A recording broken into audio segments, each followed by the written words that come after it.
Aí, o doutor Saul acabou de entrar. Só uma notícia de última hora aqui.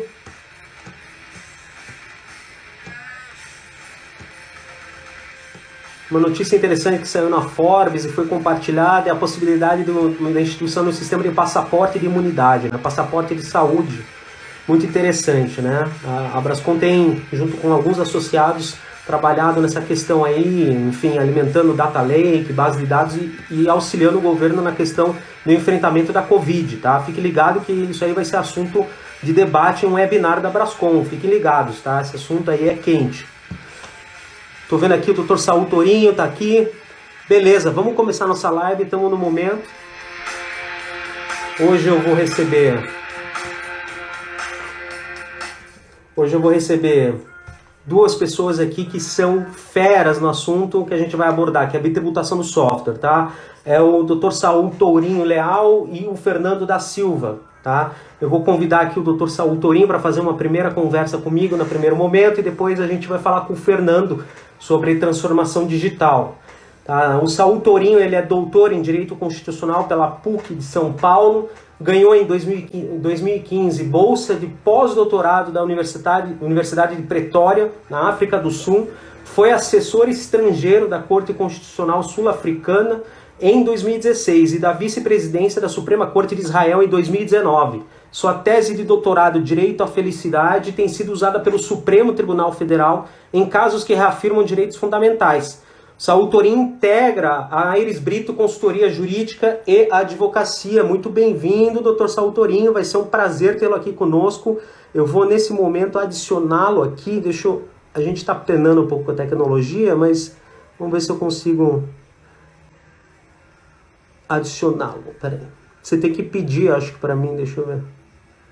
Ah, maravilha. Tá. Vamos ver se o Saul entra aí. Deixa eu pôr o som aqui em stand-by. Enquanto o Saul está entrando, a gente vai se organizando. Saul, tudo bem contigo? Tudo ótimo. Tudo bem. Estar contigo, muito bom ter a oportunidade de conversar, Daniel. Conversar sobre esse caso e sobre esse tema tão importante para todos nós. É verdade, é verdade. É uma honra tê-lo aqui conosco no perfil da Brascom. Você que é uma pessoa que tem militado na área de Direito e Tecnologia há algum tempo e com um destaque bastante importante. A gente quer fazer essa interação aqui com essa audiência digital da Brascom, de modo a colocar todo esse grupo de pessoas que vem nos acompanhando um pouco mais atualizado do que está acontecendo no Supremo e como isso impacta a nossa vida, tá? Mas antes disso, eu queria até fazer um merchan aqui. O Saul, ele é autor de um livro que ele me entregou aqui, fiquei muito honrado, Direito à Inovação, professor Saul Tourinho. Esse livro aqui eu ainda não li, está no meu to-do, tá? Eu estou com uma quantidade de leitura aqui bastante grande. Eu só queria entender, Saul, conta pra gente um pouquinho. Esse livro aqui, pelo que entendi, ele nasceu em Israel, né? Conta pra gente o que te moveu a escrever esse livro aqui. Depois a gente pode pôr no direct message como adquirir. Daniel, esse livro teve a inspiração, um período em que eu passei em Israel. Eu tive a oportunidade de ser assessor do vice-presidente da Suprema Corte de Israel, o juiz Hannah Meltzer, que até hoje é o vice-presidente, isso não tem tanto tempo. E lá em Israel, você conhece, quem já esteve naquele país sabe bem o que é isso. O ambiente ele é muito amigável à inovação, o ecossistema é muito favorável à inovação, nós temos tecnologia por todos os lados. Israel é conhecido como a nação startup. Então, há uma juventude cheia de vida, com muito incentivo para acreditar nos caminhos da tecnologia. Imerso nesse ambiente e com o coração voltado para o Brasil, eu quis fazer uma obra que, nada obstante, tivesse como ponto de partida Israel e, portanto, a inspiração daquele país, mas que se voltasse para o Brasil. E como a minha área, dentro do direito de maior conhecimento, a área com a qual eu me dou melhor, é o direito constitucional, então eu extraí da Constituição quais os elementos que nos ajudam, a partir dela, Constituição, a ter um ambiente mais amigável para a inovação no Brasil. Como Bacana. Nós estamos num século, que é o século das cidades, né? Século XIX, o século dos impérios, século XX, o século das nações. século XXI, século das cidades. Eu combinei a introdução de tecnologia a essa perspectiva histórica de grande explosão urbana e dei o nome do livro de Direito à Inovação, a vida nas cidades inteligentes. Bacana, bacana, faz todo sentido, bacana. Para quem quiser e se interessar, Direito à Inovação, professor Saul Tourinho. Depois quem tiver interesse, manda um direct message que a gente dá os caminhos de como adquirir essa obra, tá? Saul, vamos direto aqui ao ponto, tá? Antes de, obviamente, a gente entrar nas matérias de mérito, né, do porquê da tributação, etc., conta pra gente como tem sido essa experiência no contencioso do Supremo nessa situação de isolamento social. Compartilha um pouco com as pessoas que têm interesse, como tem sido interagir com os ministros, como tem sido, enfim, dialogar, porque a gente sabe que o Supremo ele aprofundou o uso do plenário virtual, certo?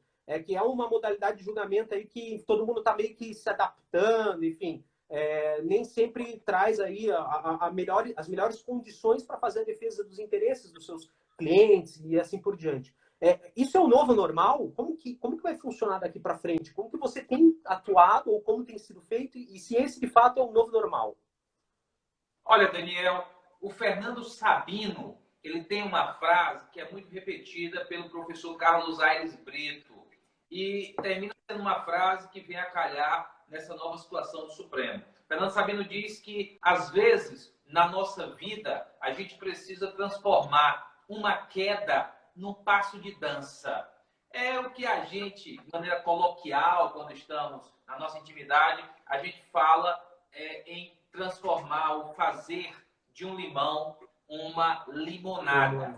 O Supremo Tribunal Federal se viu diante do grave desafio de ter que se manter em pleno funcionamento, é o órgão de cúpula do Poder Judiciário, mesmo em tempos de pandemia. Isso não é fácil no Supremo, porque o Supremo ele vive da interação com as partes, ele vive da interação com os advogados. O plenário do Supremo recebe dezenas e dezenas de alunos que pegam ônibus nos mais distantes pontos do Brasil para assistir à sessão do Supremo Tribunal Federal, como uma atividade acadêmica, como uma atividade cultural. O Supremo tem um andar inteiro dedicado à biblioteca Victor Nunes Leal. Nós já nos encontramos lá, Daniel, no lançamento da obra em homenagem ao professor Carlos Aires Brito. E aquela biblioteca ela é voltada para iniciativas culturais, para receber pessoas. Então, nós estamos falando de um órgão de cúpula do poder do Estado, do Poder Judiciário, cuja realização de suas atividades implica quase sempre em aglomeração, em contato físico. E, de repente, vem o estado de calamidade causado pela pandemia do novo coronavírus e convida o tribunal a se ressignificar quanto à metodologia de trabalho. E lá estava ela, a inovação tecnológica.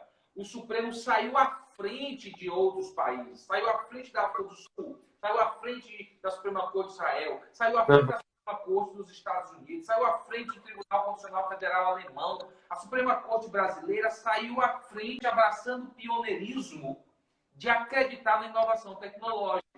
Então, a partir do momento que nós temos uma situação que impede o contato físico, a aglomeração, gabinetes cheios de gente, pessoas nos plenários do Supremo, o Supremo fez o que o Fernando Sabino nos convida a fazer. Ele transformou uma queda, que é a pandemia, num passo de dança. Ele fez nascer, por meio do uso da tecnologia, o Supremo Digital. E hoje, o Supremo vai ter amanhã uma sessão, 11 ministros deliberando sobre os mais relevantes temas do país, numa sessão por videoconferência, numa sessão cuja metodologia se aproxima dessa interação que nós estamos tendo agora com vocês. Então, é claro que isso também convida os advogados a se ressignificarem. O advogado ele quer ser visto, o advogado quer ter certeza que seu memorial foi entregue, o advogado vive de uma atividade essencialmente humana. Ele reporta ao seu cliente como foi uma audiência a partir de uma percepção que ele teve do olhar do ministro, da palavra do ministro, da maneira que o ministro se comportou, do gestual do ministro. E quando você sai desse ambiente e entra no ambiente virtual, é claro que é preciso uma adaptação. Você precisa se redesenhar como profissional. Mas o que eu posso te dizer, respondendo bem objetivamente, é que o Supremo Tribunal Federal segue de pé, em pleno funcionamento. Nós temos sustentações orais que podem ser encaminhadas por vídeo. Eu fiz uma ontem aqui dessa mesma sala. Você tem sustentações orais que são realizadas ao vivo por videoconferência nas sessões das quartas e das quintas-feiras. Nós temos audiências por telefone, nós temos audiências remotas, os nossos memoriais são mandados por e-mail, com assinatura eletrônica, o processo eletrônico sempre existiu no Supremo, então todo dia eu faço petição, todo dia eu junto alguma coisa, todo dia eu recebo uma intimação, ou seja, o uso da inovação tecnológica e a coragem do Supremo de abraçar a inovação fez com que nós saíssemos à frente de todos os demais países do mundo na manutenção da prestação jurisdicional pela Suprema Corte do nosso país. Eu acho que é um motivo de orgulho para todos nós. Sim, sim, com certeza. E agora eu vou puxar aqui para o nosso lado, né? Isso ainda bem que nós temos um setor de tecnologia da informação e comunicação de prontidão e bastante pujante, né? O Brasil se destaca nessa área. A prontidão tecnológica viabilizou de fato, e obviamente a abertura institucional, né, de entes como, por exemplo, o Supremo, de aceitar e acolher novas tecnologias, acho que deu um casamento incrível aí, de transformação digital de uma forma acelerada e exponencial, não só no Supremo, né, mas em diversas outras áreas, e é impressionante o que tem acontecido. Até o uso dessas lives aqui tem sido bastante interessante, tá?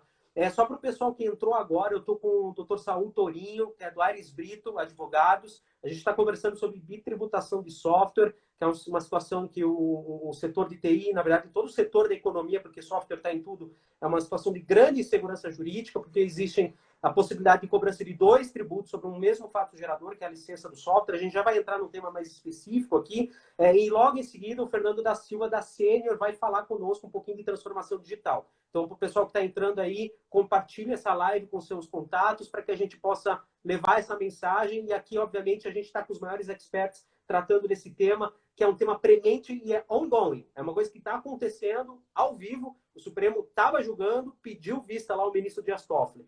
Aí, entrando já um pouquinho, Saul, nessa questão mais específica, né? A gente passou um sufoco na semana passada com o fato de a ação ter sido colocada, a ADI 1945, né? Que é, vamos dizer, o leading case, enfim, é a ação mais antiga que tem sobre o tema de bitributação lá no Supremo, de 99. Estava pautada nesse plenário virtual com um voto da ministra Carmen Lúcia pela inconstitucionalidade lá da lei do Mato Grosso, ou seja, em tese, pela constitucionalidade da incidência do ICMS. Ninguém sabe exatamente porque a gente não tem acesso ao voto na íntegra ainda, né?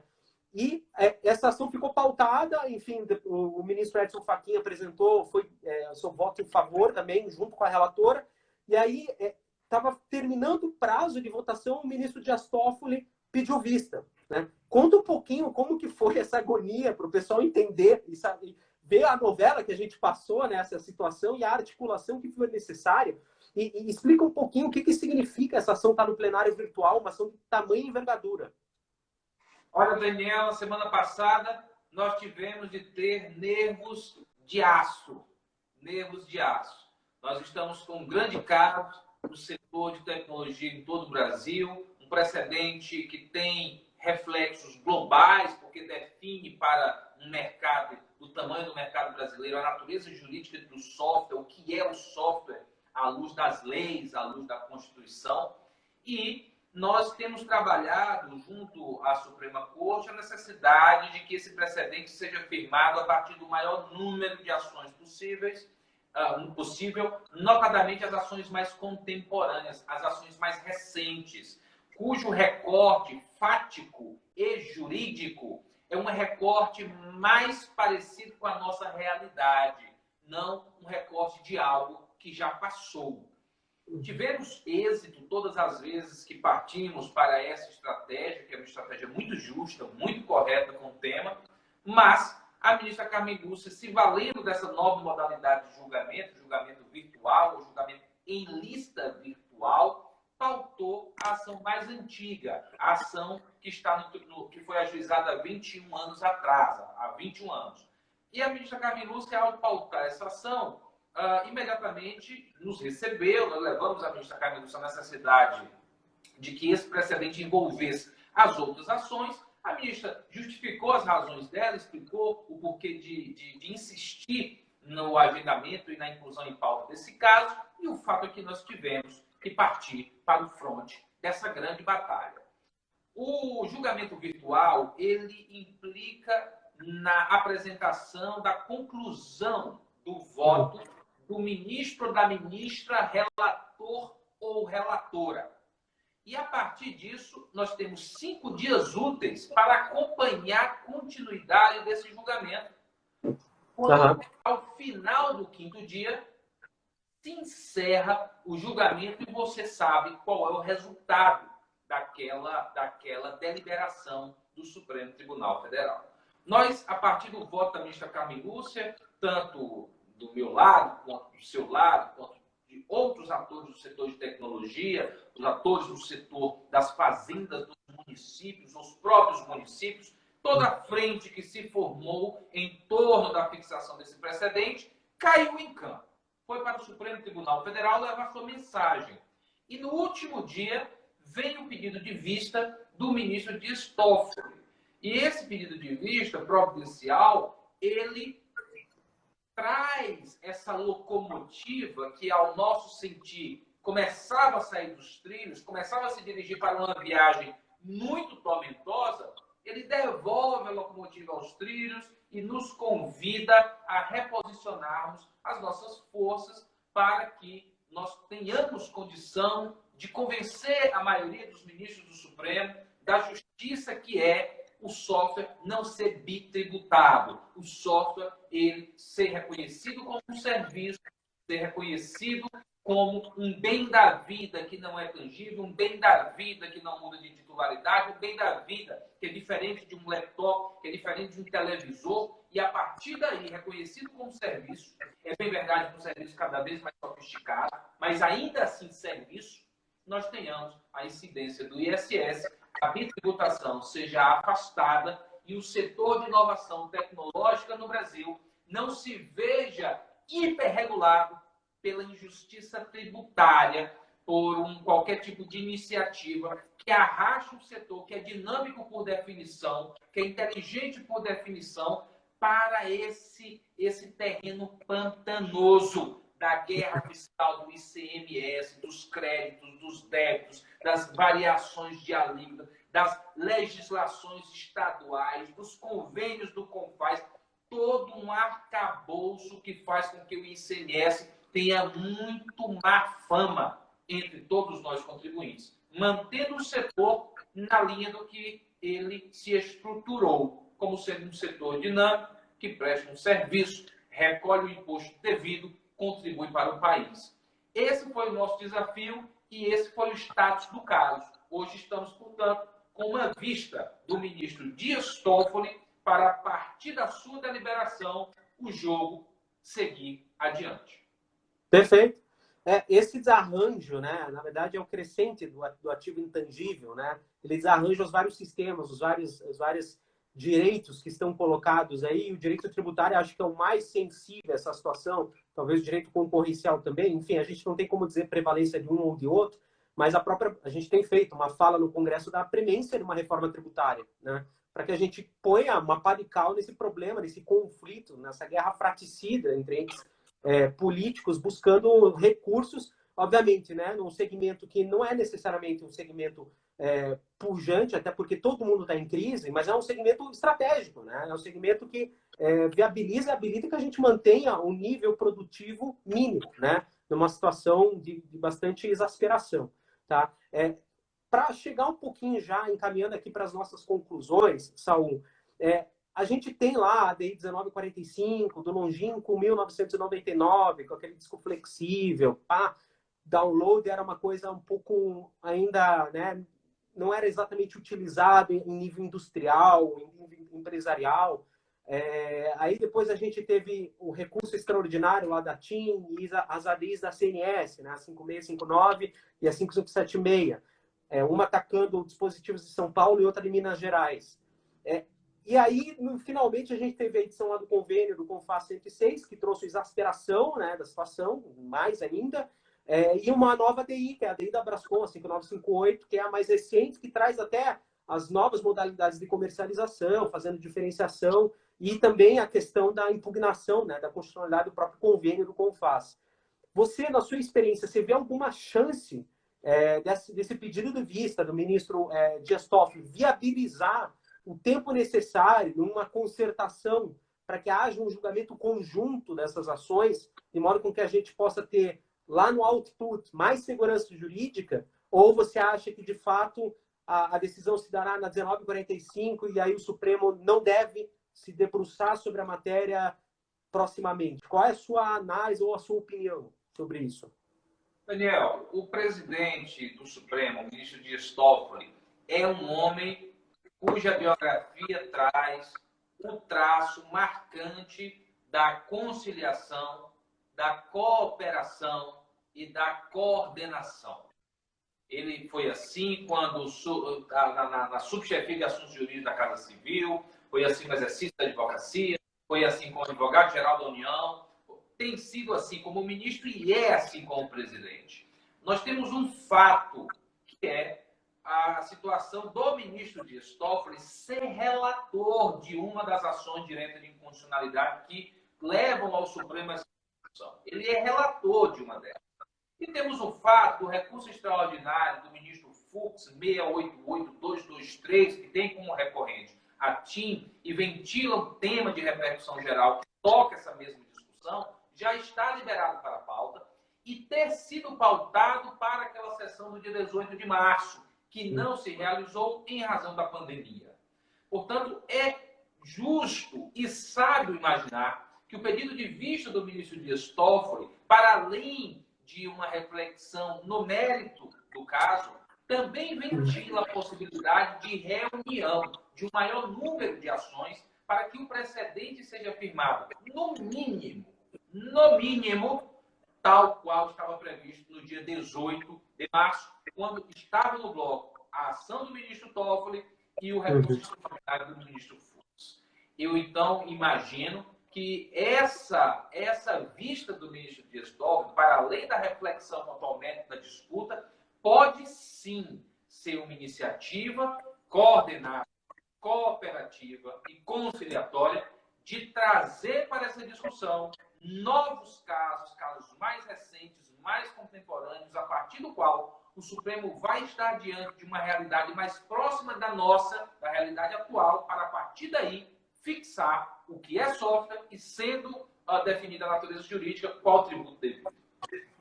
Maravilha, maravilha. Para o pessoal que está aí na live acompanhando, mande perguntas aqui no chat. Ainda não recebi nenhuma pergunta, pessoal. A gente está à disposição para responder algumas, poucas perguntas. Então, se vocês tiverem dúvidas, encaminhe aqui para a gente, que a gente faz aí um pequeno debate, tá? Depois da participação do Saul, a gente vai ter aqui conosco o Fernando da Silva, que é o Head de Produto da Sênior. Ele vai falar um pouquinho de transformação digital, por que o software é importante. Depois dessa etapa aqui que a gente está tratando do aspecto técnico da tributação. A gente está com o Saul Torinho, que é o advogado da Aires Brito Consultoria Advogados. Ele tem trabalhado o tema com grande protagonismo, enfim, liderando aí algumas pautas em conjunto com o setor e outras bancas. E aí a gente está conversando um pouquinho aqui do Saul, né, um pouquinho do background, como está sendo a atuação no contencioso remoto, como que faz nesse Supremo 4.0, e a agonia, né, de ter vivenciado uma situação lá na semana passada, que no último minuto do segundo tempo, aos 45 do segundo tempo, o presidente, o ministro Dias Toffoli, viabilizou, né, a retirada de pauta da Lei 1945. A gente está falando do assunto de impacto bastante profundo em tecnologia, mas na vida da sociedade como um todo, tá? Saul, para concluir aqui, a gente já chegar nos nossos finalmente, e depois eu poder conversar um pouquinho com o Fernando, quero saber qual é, em relação ao mérito, né? Qual seria, a Brascom tem uma posição, a ABS tem, todo mundo conhece a nossa posição, mas talvez a audiência que esteja aqui não entenda exatamente, né? Paga-se imposto no licenciamento de software? Se sim, qual é o atributo que incide nesse licenciamento? E qual seria o estado ideal, né, de uma segurança jurídica no contexto das decisões do Supremo, tá? Sem pensar no estado ideal de uma reforma tributária. qual é, na sua avaliação, né, o estado ideal de uma decisão que, de fato, faça emergir um ambiente de segurança jurídica para investimentos em tecnologias de transformação digital?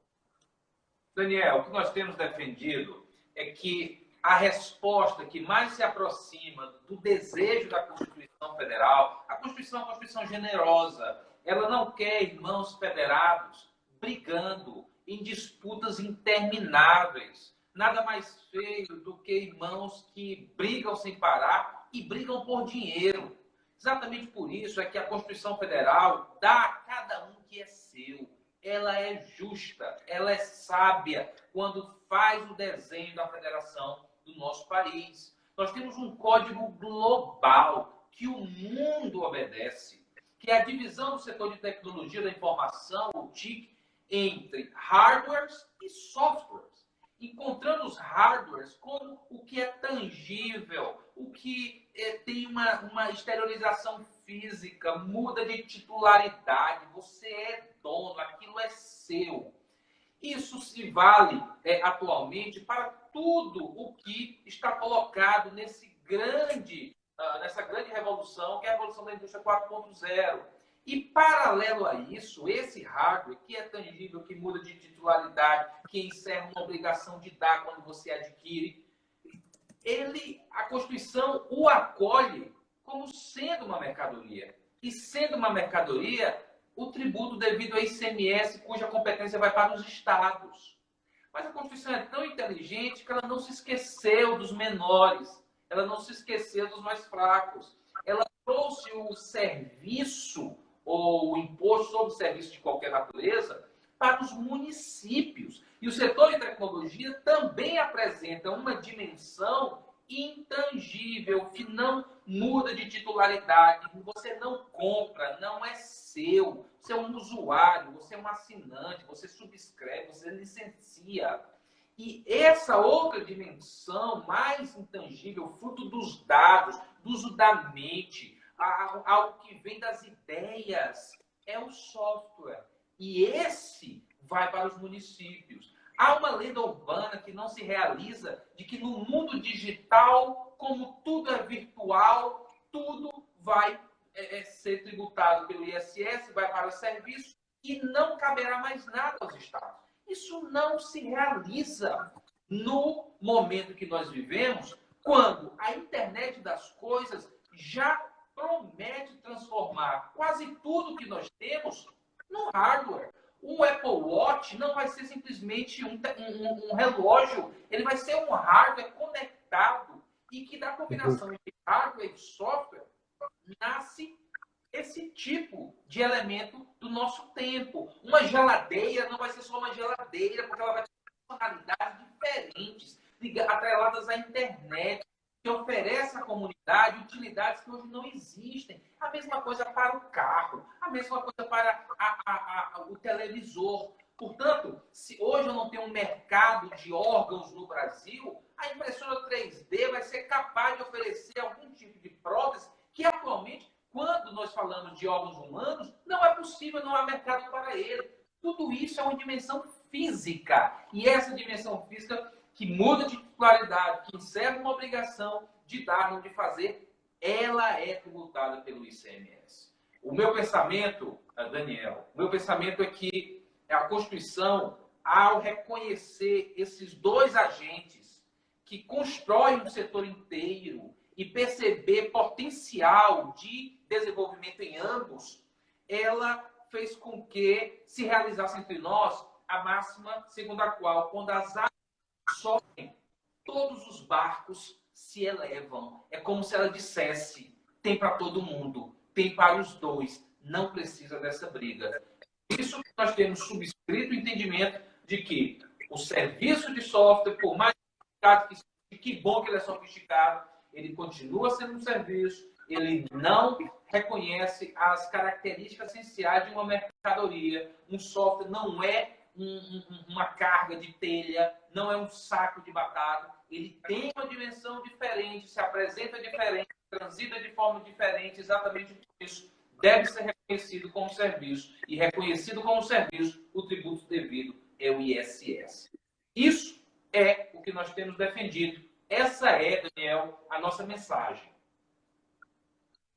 Perfeito, muito clara a mensagem e muito incrível você aqui conosco, a participação foi maravilhosa. Eu acho que o pessoal, de fato, pôde entender um pouco mais, né, sobre esse problema que o setor, não é o setor, né, a sociedade vem enfrentando, né, no problema de identificar qual é o tributo adequado para uma tecnologia que é fundamental, né, para a gente poder viver hoje e fazer qualquer coisa hoje, né? E essa transformação ela é inexorável, ela ocorre em velocidades digitais, né, ou seja, exponenciais, e impacta tudo e a todos, né? Então, a decisão que o Supremo vier tomar, ela é uma decisão importante, grande impacto, e a gente torce para que o Congresso também se posicione, né, sobre essa questão, que vote uma reforma tributária que realmente reoriente o Brasil para uma economia que é digital, que não é uma economia que fará uma transformação digital, é uma economia digital. E ponto, né? A gente não discute mais essa transformação, a gente discute o aprofundamento das mudanças, tá? Saul, quero agradecer muito a sua participação aqui. A gente está à disposição para fazer novas lives sobre outros temas.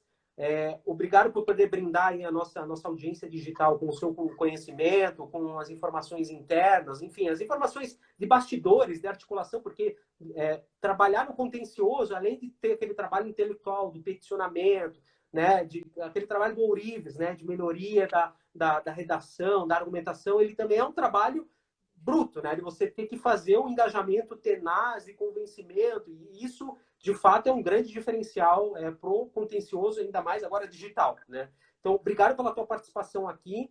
A gente vai chamar agora o Fernando da Silva, que é o nosso...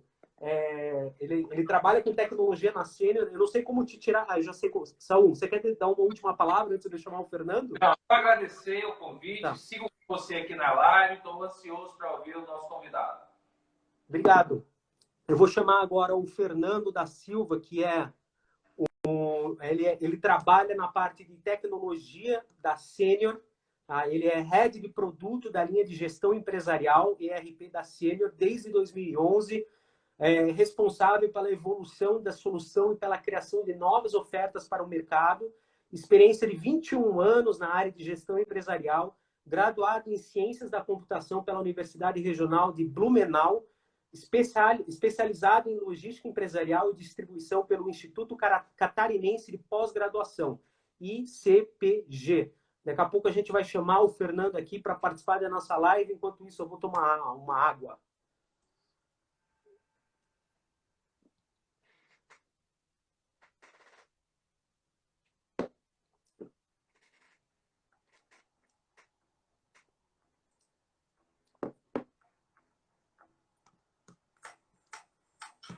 Galera, a gente está aqui na live agora, vamos conversar com o Fernando.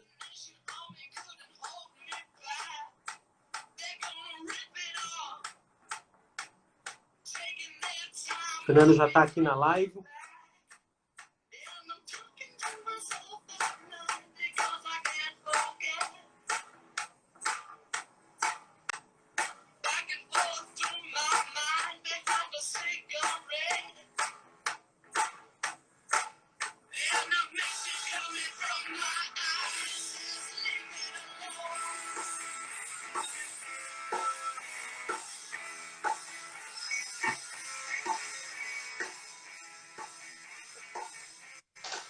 Oi, Fernando.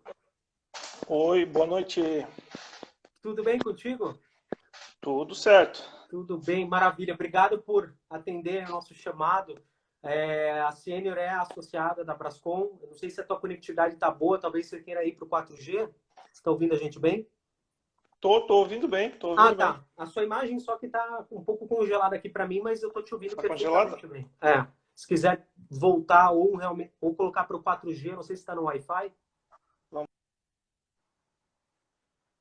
Enquanto a gente viabiliza o aspecto técnico, a gente vai ouvindo aqui um Seven Nation Army, White Stripes.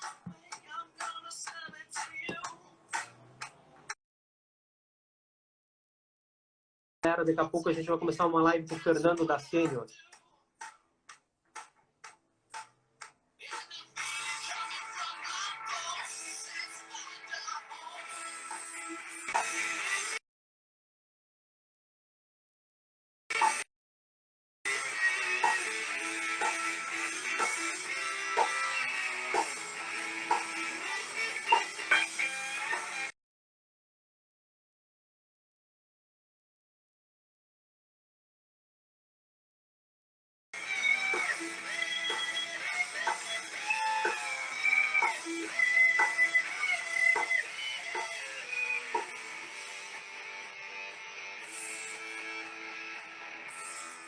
Acho que agora vai. Vamos ver. Próxima live é com o Fernando da Sênior. A gente vai falar um pouquinho de transformação digital. Fernando, você consegue me ouvir bem? Eu acho que está um pouquinho ruim a conectividade. Deixa eu ver.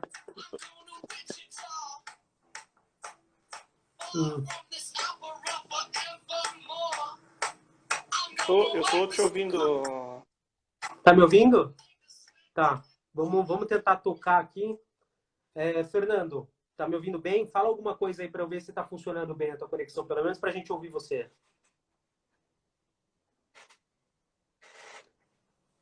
O pessoal que está na live consegue me ver bem e ouvir bem, a mim, pelo menos? Quero saber se é um problema da minha conectividade ou é do Fernando. Aí, Fernando, acho que agora melhorou. Melhorou. Maravilha, vamos tocar. Então tá Obrigado, bom. Fernando, por estar aqui. Essas coisas acontecem, então fique normal. Normal. Fernando, a gente teve uma conversa agora com o Saul Tourinho, que é o advogado, que é um dos advogados que tem atuado no contencioso no Supremo para resolver a insegurança jurídica que o setor vive decorrente da bitributação, né? Você está um pouco mais lá na ponta, um pouco mais na empresa, enfim, vivendo o dia a dia de colocar o software no cliente, de desenvolver as soluções que são mais adequadas, tal. Mas antes de a gente entrar nesse tema específico de transformação digital, de tendências, queria que você contasse para a gente quem é a Sênior, que empresa que é, como que ela funciona, é uma associada da Brascom. Mas explica um pouquinho quais são os negócios que a Sênior tem, o que ela faz, que é um diferencial na sua visão, e explica um pouquinho o que é o ERP, né, que é o software que imagino que seja talvez o carro-chefe e bastante fundamental no cotidiano empresarial. Explica para a gente. Legal, Daniel. Agradeço aí o convite. Boa noite a todos aí que estão participando da live. Então, a Sênior é uma empresa que está há 30 anos no mercado, né? Fornecendo e levando para os nossos clientes tecnologia para a gestão dos negócios, né? Hoje a gente tem como principais sistemas dentro da empresa sistemas de gestão empresarial, o próprio RP, né? Sistemas de recursos humanos, acesso e segurança, a parte de logística, né? Hoje a gente tem uma vertical muito forte para trabalhar a questão logística também, toda a parte de movimentação de mercadoria, transporte, gestão de armazenagem, e a gente tem alguns segmentos estratégicos para Sênior, então, onde a gente leva as nossas soluções, que é o segmento de agronegócio, a manufatura, ou seja, a Sênior está no Brasil inteiro levando soluções para a gestão dos negócios, ajudando os clientes, fornecendo a tecnologia para que eles trabalhem essa jornada que a gente vem falando aí de transformação digital, né? Ajudando os clientes nesse processo de transformação digital.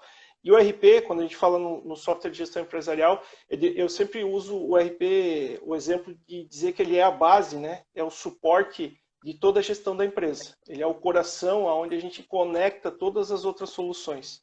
Então, toda a operação da empresa, faturamento, vendas, compras, toda a parte contábil, fiscal, tudo isso que a gente está falando aqui, né, essa complexidade tributária, também faz parte da solução de RP, do back-office, para suportar as operações e conectar, obviamente, as outras soluções, que são soluções muitas vezes especialistas para fazer gestão de pessoas, para fazer a parte de gestão de armazenagem e tudo aquilo que envolve, né, os softwares que vão manter e suportar a operação de uma empresa. A gente que está aqui na Brascom, a gente trabalha sempre falando do software, né? Mas, assim, de fato, a mão na massa, a gente não faz programação, nada.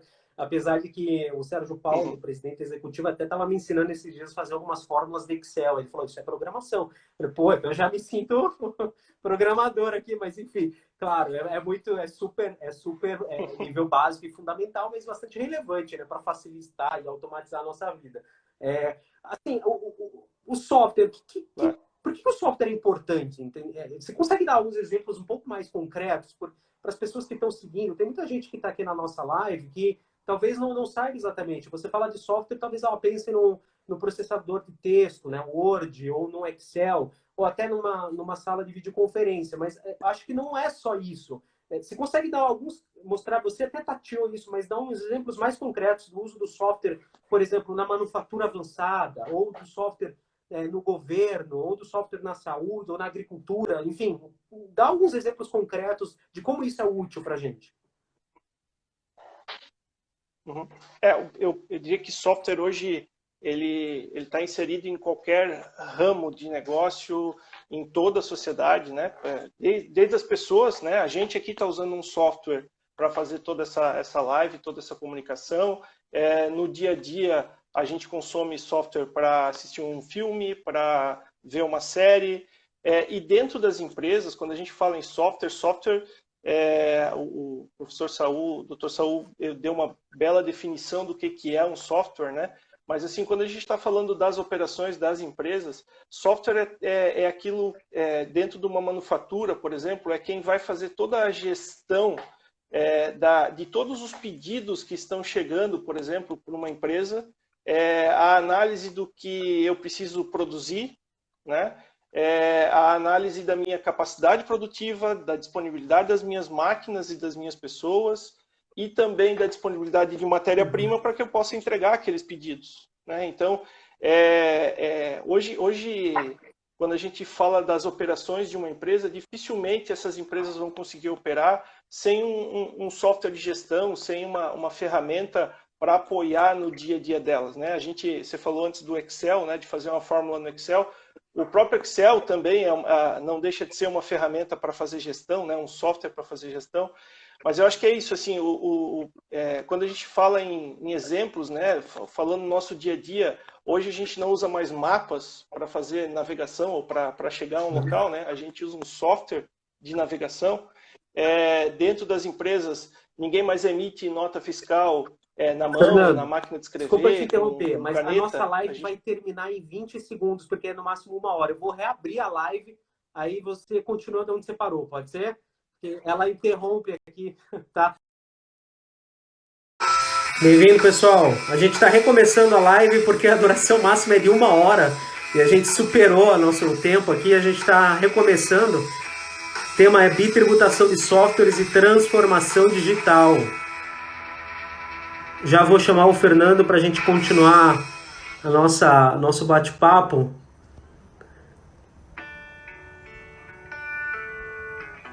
Aguentem as pontas aí, que eu já vou chamar o Fernando e a gente vai recomeçar o nosso bate-papo, tá? A gente tem mais uma meia horinha de live, falando agora sobre transformação digital e a importância do software. Já te chamo, Fernando. Vi que você já assinou aqui. Só estou deixando a mensagem fixa. Tiamat Silva. Tiamat Silva. Tiamat é o dragãozinho, não é? Daquele desenho que tinha. Tiamat não era o... Caverna do Dragão, né? Tiamat não era o dragão da Caverna do Dragão? É isso aí, acertei. Boa, Tiamat é legal. Gente, bem-vindos. A gente está recomeçando a nossa live aqui. Fernando da Senior está conosco. A gente vai continuar batendo um papo sobre a transformação digital e software.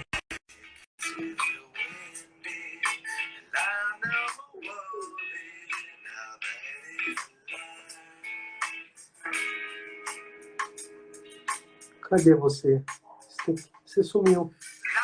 Ah, tem aqui.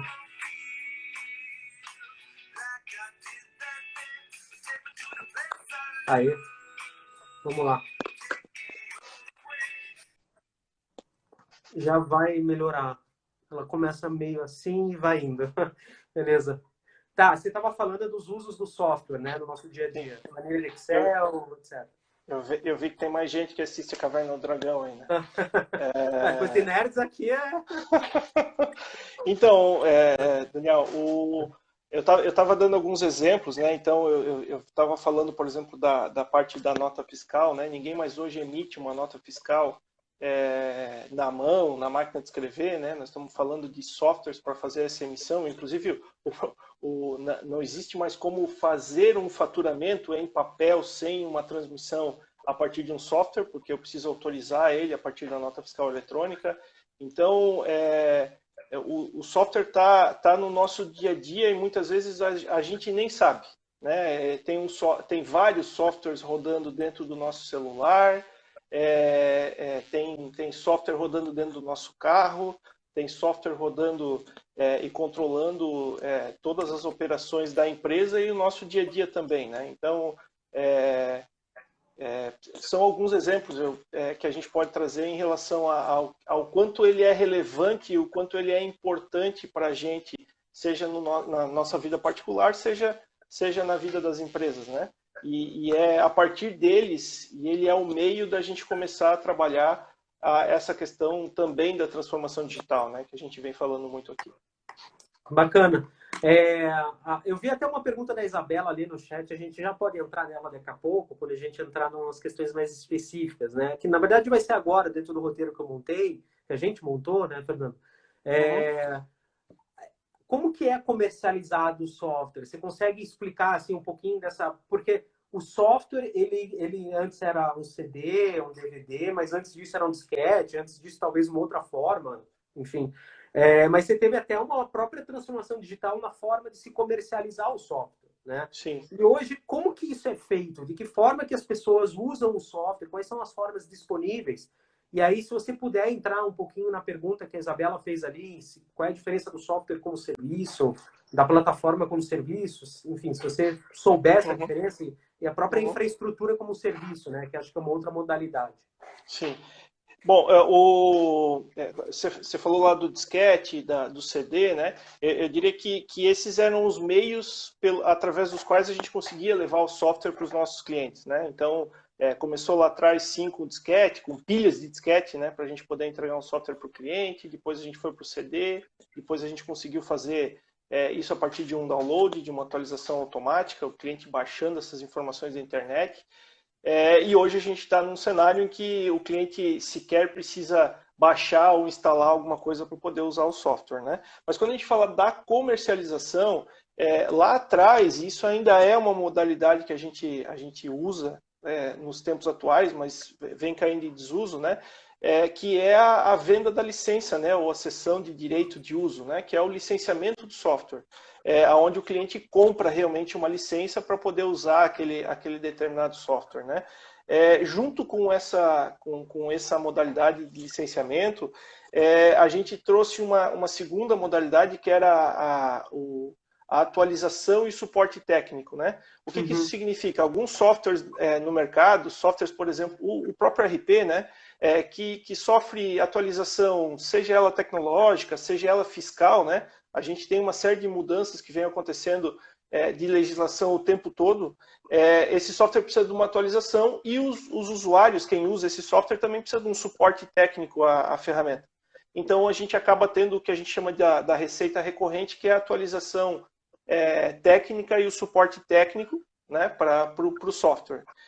Mais para frente, assim, a questão da licença começou lá há 30, 40 anos atrás, né, a gente começa a ter algumas modalidades de licença de uso temporário, onde o cliente ele comprava uma licença de uso, quase como uma assinatura, né, e ele ia pagando mensalmente, e no momento que ele parasse de pagar, ele parava de ter acesso ao software. Mas aí num software instalado dentro da casa do cliente, né? E aí vem quando a gente chega nos tempos atuais, nos últimos anos, a gente vem vendo essa questão do software as a service, né? Ou seja, o software como serviço. E aí o software como serviço onde o cliente ele não tem a necessidade de a gente entregar uma infraestrutura, ou dele comprar uma infraestrutura, dele ter investimento nenhum em relação a isso. Ele simplesmente vai assinar um software e usar esse software, né? Essa é a grande diferença do SaaS, né? do software as a service. Eu vou simplesmente pagar uma mensalidade e a partir do momento eu software house, provenho todo o acesso desse sistema, desse software para o meu cliente sem que ele tenha que fazer nenhum tipo de investimento em hardware, em servidores ou algum tipo de instalação local para poder usar esse software. Então, assim, essas são as modalidades mais comuns de venda do software, né? Uhum. A pergunta que veio sobre PaaS, as diferenças entre PaaS, IaaS e SaaS. SaaS é o que eu acabei de dizer, eu estou entregando para o meu cliente o software como um serviço, ou seja, ele passa a usar o software sem nenhuma preocupação, né?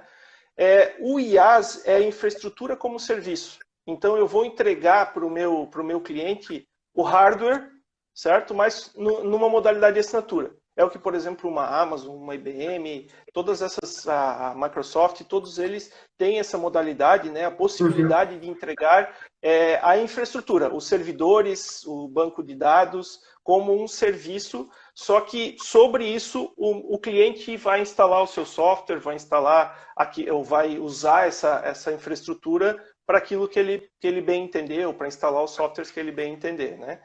A plataforma como serviço, aí eu estou entregando alguns softwares de base também, né? Para suportar essa operação, né? Então eu estou entregando mais do que simplesmente infraestrutura, eu estou entregando uma plataforma de softwares e de infraestrutura para que o cliente possa trabalhar, né? Essas basicamente são as diferenças entre essas três modalidades, né? Interessante, não, isso é bom saber, até porque está na vida de todo mundo, né? Acho que, claro, as pessoas têm mais contato, imagino eu, com o SaaS, né? Que, sei lá, um Microsoft 360 é uma espécie de SaaS. Agora, se Sim. você for numa camada de maior programação, talvez você queira contratar uma infraestrutura como um serviço, ou pelo menos uma plataforma antes. Aí, se você precisar de uma grande capacidade computacional, você vai para a infraestrutura como serviço. É basicamente essa pegada, Exatamente. certo? Exatamente. Aí eu Certo. vou descendo os níveis e, obviamente, a complexidade para quem está comprando isso, ou o nível de gestão, investimento e tudo mais, passa a aumentar, né, a cada vez que a gente entra em um desses modelos. Aí. O mais importante é assim, né, no caso do SaaS, o cliente não tem preocupação nenhuma. Ele vai pagar mensalidade e fazer uso do software. Esse é o modelo que muitos chamam de subscrição, né? Que é o modelo que todas as software houses estão migrando e que a maioria dos clientes tem comprado desse jeito, né? Tem consumido software desse jeito. Né? Você falou de migrando, né? O cliente tem que fazer a migração dele, mas a própria empresa de TI, né? A desenvolvedora do software, ou aquela que oferece a solução, ela também tem um processo de migração, de transição do seu modelo de negócio. Eu não sei se vocês aí na Senior tiveram essa transição da modalidade do software por licença para o software por subscrição. Como que foi essa jornada do lado de vocês de fazer esse movimento? Quais foram as lições que vocês aprenderam? Se houve redução da receita naquele momento, mas depois houve um crescimento? Qual é a tendência em geral? Conta um pouquinho dessa experiência interna. Bom, esse movimento ele já vem acontecendo há vários anos. Né?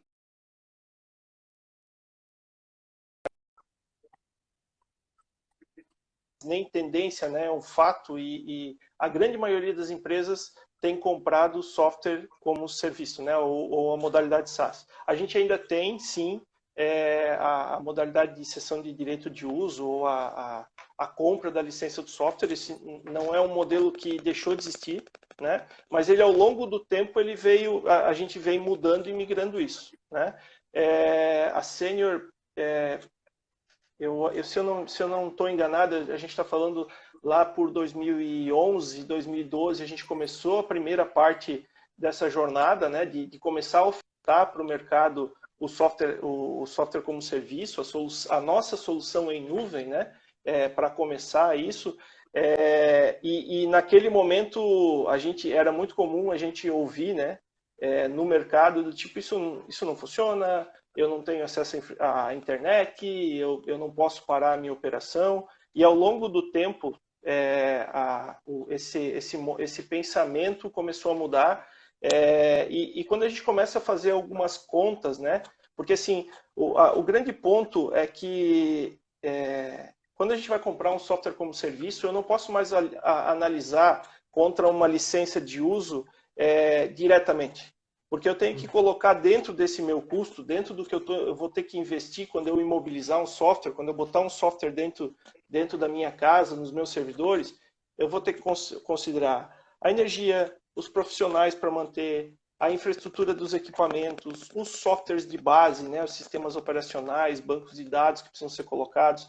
Então, esse lá atrás foi o primeiro ponto, né, da gente conseguir mostrar essa diferença de valor, né, que a gente está entregando para o cliente no momento que a gente está vendendo um software como serviço, né? Essa jornada ela não foi simples, ela começou lá atrás e a gente veio evoluindo ela tanto no discurso como também o mercado começou a ficar mais maduro em relação a isso. Mas hoje eu diria que assim já é a primeira opção, né, da grande maioria das empresas a compra do software como serviço, né? É uma viagem é uma realidade, é uma viagem sem volta, né? Não é mais uma opção. Uhum. E aí quando a gente fala nessa curva, né? Quando a gente fala da sênior, a gente conseguiu um bom equilíbrio, né? É óbvio que se eu tenho uma receita imediata da venda do software e passo a ter uma receita recorrente, ou seja, o meu cliente paga o meu software mês a mês, existe um impacto na receita, né? Se isso for imediato. Mas como a gente manteve esses dois modelos durante todo esse tempo, a gente não teve um grande impacto em relação à nossa receita por conta disso, tá? Essa é uma experiência da Sênior. Da Sênior, sim. Cada empresa tem a sua, né? Algumas relatam que foi um processo doloroso em termos de receita, mas eu acho que a fidelização do cliente é o upside disso tudo, né? Você tem muito mais, um trabalho de desenvolvimento de relacionamento muito mais interessante, a meu ver, né? Agora, desculpa, Daniel. O que a gente vê é isso, né? Existe uma mudança primeiro uma mudança dentro da empresa, né? Para a gente preparar a empresa para suportar essa nova operação. Seja buscando um parceiro para nos suportar com essa infraestrutura de nuvem, seja construindo essa infraestrutura de nuvem dentro de casa, né?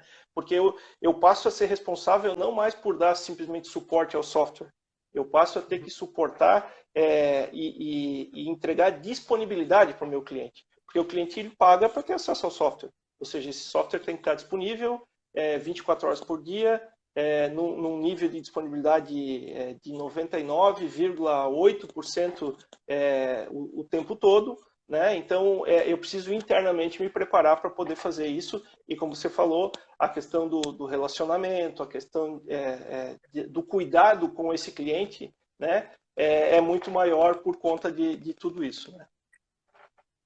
Bacana. Agora, voltando aqui um pouco para o eixo da nossa discussão, né, que é a questão da bitributação no software. Depois de ter feito esse contexto aí da transformação digital da solução e de como ela é importante para a nossa vida, chegou a grande pergunta. Uma situação em que você tem um aumento de custo decorrente de uma bitributação, que é algo inconstitucional, né? O nosso sistema tributário constitucional ele não admite dois tributos sobre o mesmo fato gerador, ou pelo menos tributos de pessoas jurídicas, entidades políticas diversas sobre o mesmo fato gerador, ou mesmo da mesma entidade política. A gente tem essa situação de bitributação que pode trazer um aumento do custo. Em alguns estados, por exemplo, Minas Gerais, os cálculos são de uma alíquota de 18%, né, sobre a licença do software, que seria a alíquota do ICMS lá, porque o estado de Minas Gerais ele não subscreveu um convênio do CONFAS que autorizaria uma redução da carga para 5%. São Paulo fez isso, né? Mas ainda assim seria um novo tributo sobre um fato gerador, que no caso é a licença do software, que já é tributado pelo ISS. Do teu ponto de vista, né, esse aumento de tributação, qual é o impacto que isso pode trazer para as empresas numa situação, especialmente agora, com a crise econômica que pode se avizinha de alguma forma, ninguém sabe a intensidade dela por causa da crise da Covid-19, mas do ponto de vista das empresas, de margem, etc., qual é o impacto que isso pode trazer no modelo de negócio e para o cliente, né? Qual é o impacto em termos de custo? Porque nem todo mundo acha que vai conseguir absorver esse custo. A empresa pode até repassar, mas talvez os clientes não absorvam e você acaba perdendo um pouco do lado de lá. Vocês chegaram a avaliar isso? Você tem alguma ideia, ainda que seja uma opinião genérica? Bom, é fato, né? Se a gente vai aumentar o custo, isso vai gerar algum impacto, né? Seja dentro dos nossos custos, dentro da nossa operação, seja isso sendo repassado para o cliente e a gente aumentando o custo para o cliente, né? Agora esse é um ponto bem preocupante, né? Porque no momento que a gente discute ou potencializa, né, cada vez mais o uso de software, né? É só a gente olhar todo esse cenário, por exemplo, da pandemia, o quanto as empresas tiveram que buscar soluções, buscar novos softwares, seja para manter a comunicação com os colaboradores, seja para manter o processo de venda.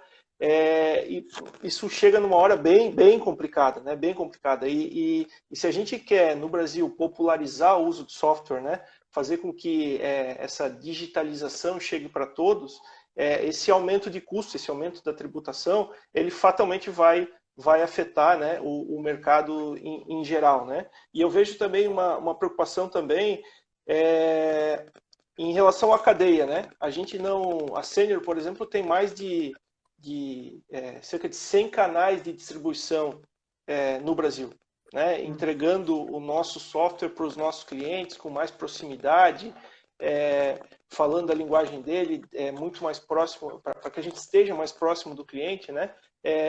A gente está levando para essas empresas também um nível de complexidade, um nível de gestão dessa questão de tributos muito grande, né? Talvez para a Senior, para as grandes software houses do Brasil, essa questão da gestão do negócio, a gestão dessa complexidade fiscal que a gente absorve também em relação a isso, ela talvez possa ser até absorvida, né? Mas como é que ficam essas empresas menores? Como é que ficam essas revendas, esses distribuidores, né? Sem contar, né? Sem contar que hoje, quando a gente pensa na construção dos modelos de negócio, do pricing das nossas soluções, a gente está falando em conectar soluções e levar soluções cada vez mais completas para os nossos clientes. A gente compõe soluções de parceiros nossos, de startups, soluções da Senior. Como é que fica esse imbróglio, como é que fica essa conta, né? Para que a gente consiga fechar isso. A gente aumenta cada vez mais a complexidade e, consequentemente, torna o modelo de negócio mais complexo, o pricing mais complexo, e que também vai afetar na ponta, porque fica mais difícil do cliente entender, do quanto custa e de como é que ele vai pagar isso. Então, eu acho que o momento eu acho que não existe pior para que isso aconteça, né? E com certeza a gente vai ter um impacto, seja no mercado, seja nas nossas operações, caso isso venha acontecer agora, tá? É uma situação, enfim, quando você fala, a gente fica aqui, a gente está na defesa do setor aqui em Brasília, no Brasil inteiro, né? Mas quando você fala aí do teu lado, né? Porque você tem um envolvimento na operação e com os clientes, a gente fica ainda mais agoniado, né? A expressão que a gente usa na interlocução com o Supremo ou autoridades de governo é a situação de exasperação. Esse é o termo que a gente usa, né? Até porque o nosso segmento, o setor de TIC e subsetor do software e serviço é muito dinâmico no Brasil, né? É uma pena que a gente esteja vivenciando uma situação de grande insegurança, né? Onde, na verdade, o zelo e o cuidado, né, no incentivo a um segmento super estratégico, ele não necessariamente é a grande prioridade, enfim, né, nos mais diversos segmentos institucionais. Né? Mas esse é um trabalho que a gente tem feito para levar essa consciência, esse awareness, né, que a gente chama, dessa relevância, né? De como isso impacta uma cadeia extremamente sensível e estratégica e que é geradora de postos de trabalho de alta qualificação. Né? O Sérgio Paulo Galindo está até aí na live ali, ele mandou uma mensagem agradecendo, Fernando, a sua participação. E aí eu faço as palavras dele, as minhas. A gente agradece a sua participação, de conversar aqui com a gente, pelo lado da Senior, mostrar um pouquinho o que está rolando, interagir, assim, de um ponto de vista mais do lado da inovação e do lado comercial, de como que o tema bitributação, que às vezes é muito político e jurídico, ele, na verdade, ele representa uma exasperação da situação do desenvolvimento de renda, desenvolvimento de criação de postos de trabalho e no desenvolvimento do aumento do bem-estar geral das pessoas, né? É disso que a gente está falando. A gente não está falando do ministro X ou do deputado ou do senador Y. A gente está falando, na verdade, da manutenção de postos de trabalho no Brasil, da fixação de valor no Brasil. A gente está falando de empresas que são extremamente dinâmicas, empresas nacionais e multinacionais que pertencem ao ecossistema da Brascom, das quais a gente tem muito orgulho, né? Só para concluir a nossa conversa aqui, Fernando, na tua visão, quais são as tendências para o futuro? Assim, o que você vê como uma tecnologia que pode chegar e disruptar ou fazer uma alteração? É blockchain? Vocês fazem alguma análise interna? Você tem alguma reflexão sua que você possa compartilhar aqui com a gente um pouquinho? Daniel, assim, quando a gente fala em tendências, em tecnologias, né? Eu acho que blockchain é uma delas. A Senior acompanha e a gente acompanha ativamente assim essa questão de novas tecnologias, desde dessas tecnologias que a gente já vem vendo há bastante tempo e que ainda tem uma curva de maturidade, né? Como outras novas tecnologias. Eu acho que a própria questão do Covid agora trouxe novidades ainda que a gente vai precisar entender, esse novo normal, né, que a gente está vendo também, mas eu diria que o blockchain é uma tecnologia, é uma tendência, mas eu ainda acho que ela está um pouquinho mais para frente, mas eu acho que é a tendência do momento, e a gente vem vendo isso, assim, quando a gente começa a ver o noticiário a respeito das informações da pandemia, eu acho que cada vez mais a gente vai ver soluções e tecnologias pautadas em dados, né, no uso dos dados e no uso da inteligência artificial sobre esses dados para trazer mais informação, mais tomada de decisão e mais inteligência, seja para os negócios, seja para o nosso dia a dia. Então, eu acho que essa eu diria que é a onda do momento, né? É a gente usar dados confiáveis e um volume de dados e aplicar sobre isso inteligência para que isso retroalimente os nossos processos, as nossas soluções, para gerar cada vez mais inteligência para os negócios, né? E, consequentemente, a gente afetar os nossos clientes, levar uma experiência melhor para os clientes. Eu acho que essa é a grande tendência do momento, né? É nessa linha que a gente vem trabalhando também dentro da Senior, tá? Fernando, bacana, cara, muito obrigado. A gente acabou de conversar aí com o Fernando da Silva, que é Head de Produto da linha de gestão empresarial da Senior. Fernando, muito obrigado. Bacana ouvir a experiência aí do lado de vocês.